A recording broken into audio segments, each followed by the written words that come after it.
on it. He's been hooking me up all day. Yes, Prince. You're gonna have to come closer because there's no way I'm making it that far.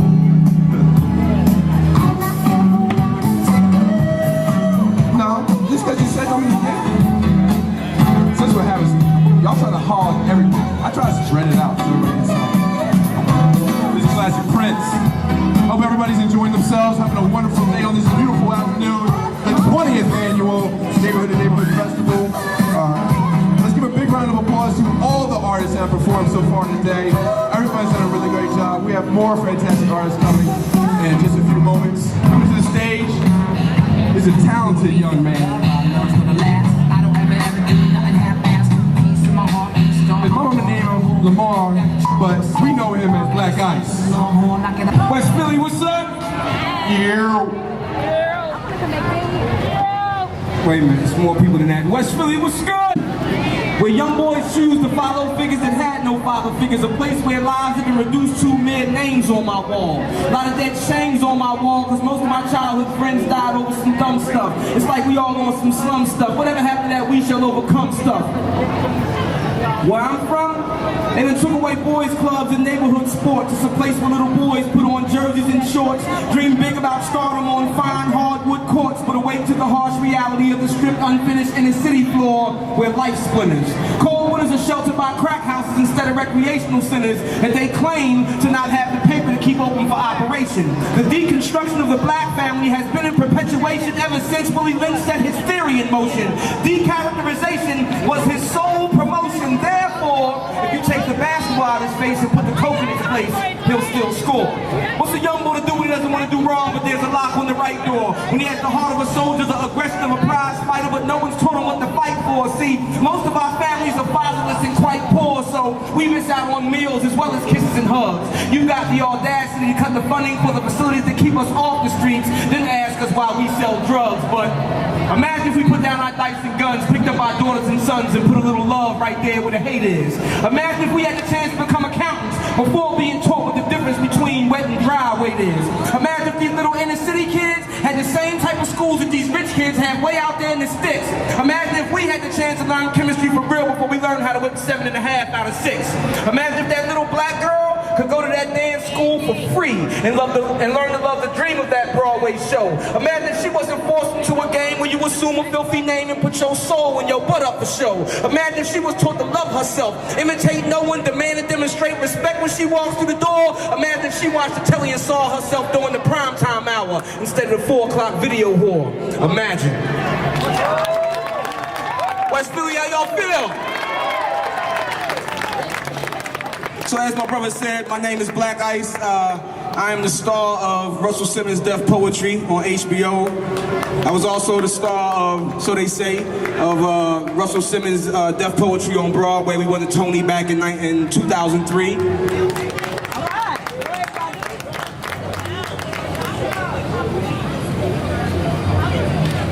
I'm sorry, somebody's asked me a question.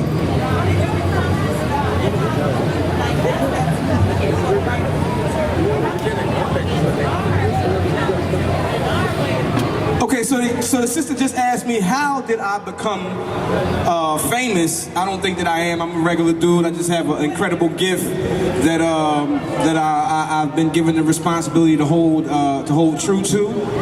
I was discovered like anybody else, really just putting my heart and soul into what I believe I'm supposed to say. And one day I really believed in myself, and I saw Russell Simmons one day, and obviously he believed in me too, so here I am, you know. Other than that, I'm just a cat from North Philly, you know.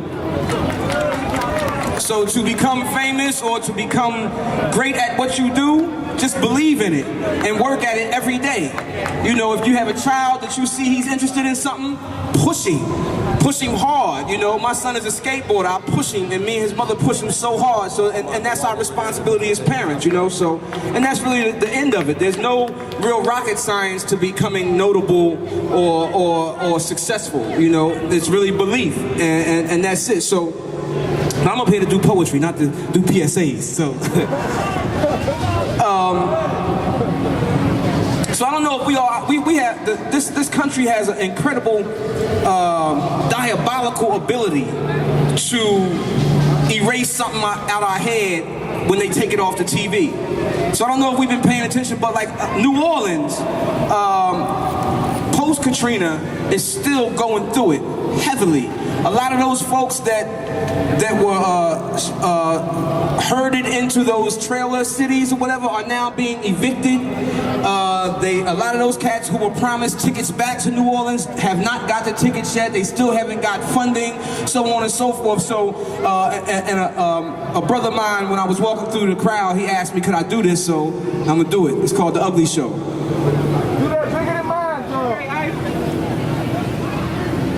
It's a hard pill to swallow when the laws you follow are enforced on land your ancestors were wrongfully mounted on. And the very principles this country is founded on can't be counted on in time of crisis and confusion. What an illusion they pulled off on us. Misused and lost our trust too many times, but ain't too many rhymes been written about this, so I'm pissed, because for some odd reason we feel like it's better that less is said, but for God's sakes, folk, they left us for dead, dying. And there's no denying them fathers crying with their families sidewalk written. What was so cleverly hidden is now in plain vision for all to see. We want y'all to see how this country does its poor and downtrodden. This is an instance that must not be forgotten, it's for keeps. Long after the media sweeps political name calling and lying, cinematography to desensitize the eyes so we don't cry no more when we see people dying in despair. We don't care, we just change the station. We live in a nation where the poor have nothing to spend but time, so we left waiting, tailgating floodwaters outside the Superdome. Home no more, show no more love than some of them third world countries we take over. This the real rape over, and this ain't young boy frustrated emotion, this is grown man rationale. Hard to admit my national don't care about his folk, but the evidence is clear, we can stack it up. Kanye made a statement, Ice here to back it up. It's true, we live in a beautiful world, but ugly souls push the buttons, the gluttons of society. Top priority making sure the rich folk stay rich folk, pitchfork type thinking. New Orleans been sinking, this ain't a new issue. The Ninth Ward been the tissue that the city wipes its ass with. Like in the past with the first flood, way before Bush contracted Halliburton to restore back the order, they used dead black bodies to try and hold back the water. Such disorder in a country that burns so much money, I'm telling you, you learn so much money when you just open up a book and look inside. That's where they hide the evidence. These messed up presidents and their constituents pit you against your own kind here. Mess up your mind here, yeah. They got opportunities and jobs for the poor. It's called prison life and warfare. That's your share of the American pie. But you got to lie, steal, and cheat to get it. Step on somebody's feet to get it. And our toes have been swollen for so long. They do us so wrong, but we just stand there and take it. Nature rips the mask off, so now they can't fake it. We stand here butt naked. This is your nation's poor, but you still turn around and ask us for our kids for war. And then battalions from the bayou that don't know what they over there fighting for, what can you possibly say to them when they learn their parents died, casualties of the war and poverty, waiting for help outside a damn stadium? It's The Ugly Show. So on a funny note, I have 3 children. 2 of my beautiful kids are here somewhere. My son's over there skateboarding, my daughter's out here somewhere. But, oh, there she go waving. Hey! Now my son said something real funny, right? He said something real funny, was watching the whole, you know, rest in peace Michael Jackson. But Jermaine Jackson, my son said, is it just me? Or does Jermaine Jackson look just like the Tin Man? I just thought that was funny. I mean, I just share funny stuff sometimes. So,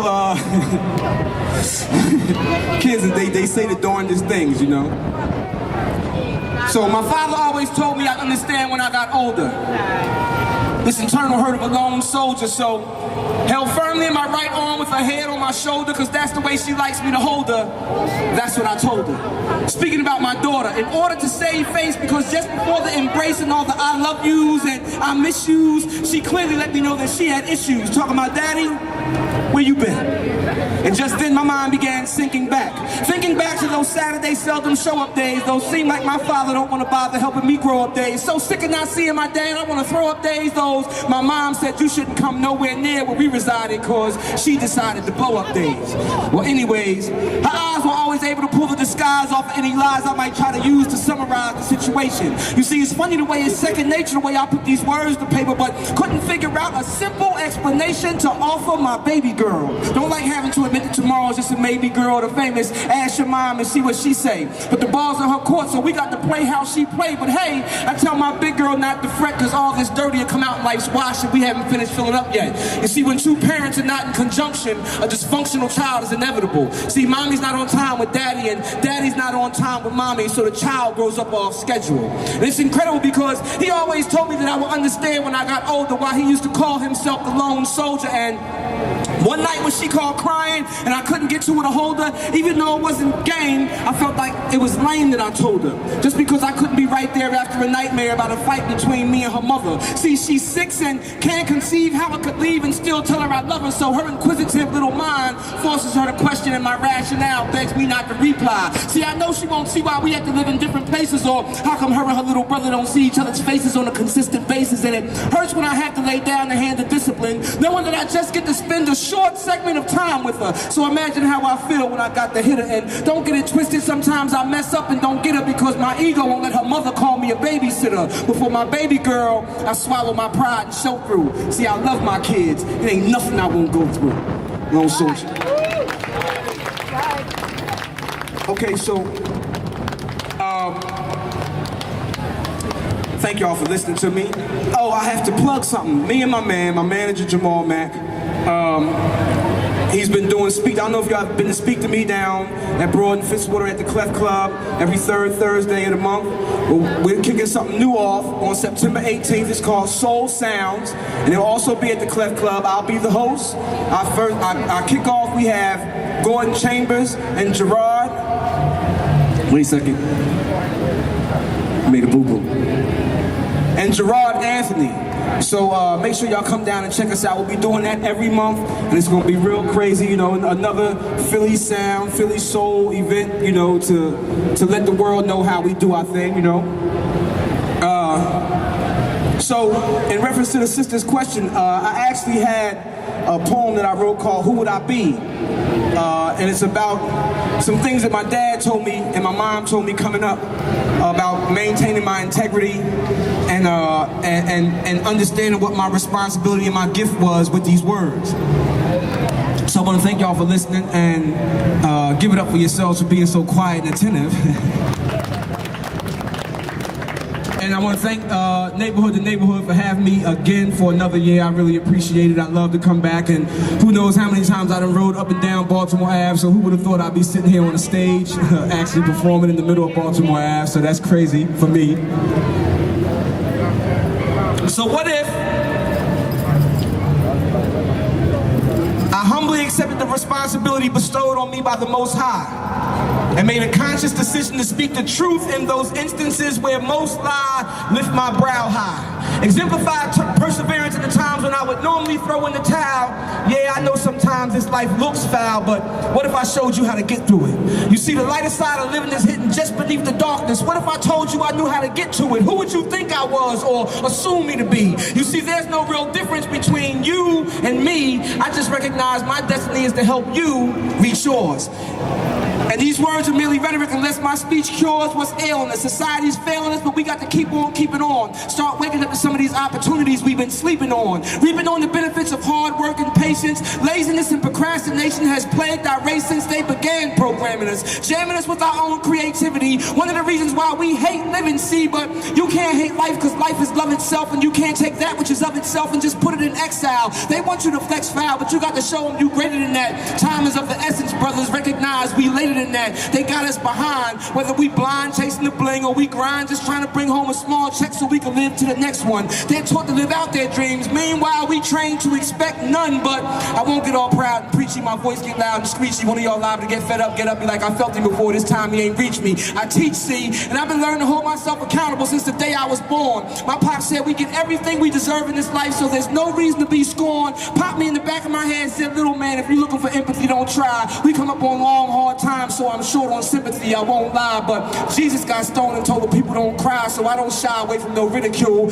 I just spit a jewel and keep stepping. Ain't pinning God's wrath, be my weapon, freedom in the true path, what I'm repping. You never catch me stepping to fetch nothing that won't help my people see clearer. That's why before I play, I pray with humility. finally and look myself dead in the mirror and say, self, who would you be if you recognized the truth of what it was and didn't use your God-given talent to spit it? Man, you ain't a star, you just Lamar. The words are, don't you ever forget it. Peace, West.